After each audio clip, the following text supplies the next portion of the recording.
Assalamualaikum. Waalaikum salam.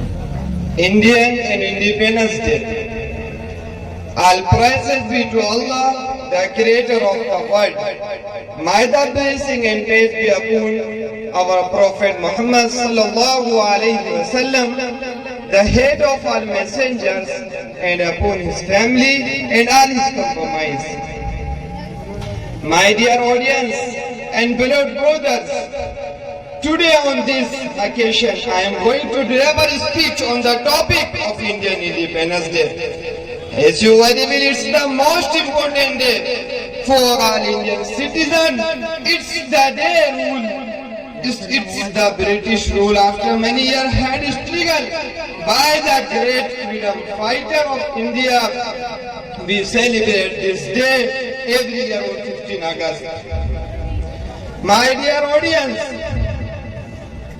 as you now very well did, before 1947, the British government used to be in India.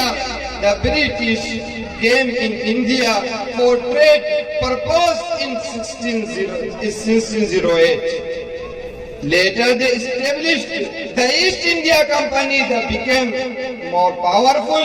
In 1757, the first military force came in India, which was led by Robert killed the foul British Nawab Sirajuddaulah at Placefield because of Mir Zafar Chowdhury. The British force discerned Nawab seized them the dark days of India had started and the East India Company transformed from trade of rule. My dear audience, the great freedom fighter were Maulana Abul Kalam Azad, Tipu Sultan, Ishfaqullah Khan, Maulana Muhammad Ali Johar, Maulana Hussain Ahmad Madani, Maulana Mahmud Hassan Deobandi, Maulana Qasim Nanotwi, Sayyid Ahmad Shahid, Shah Ismail Shahid.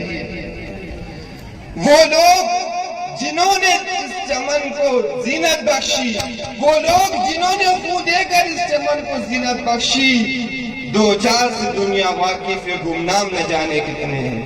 My dear audience, now I am going to wind up my speech. May Allah keep Indian Muslims safe and propose my India be the most beautiful place in the world.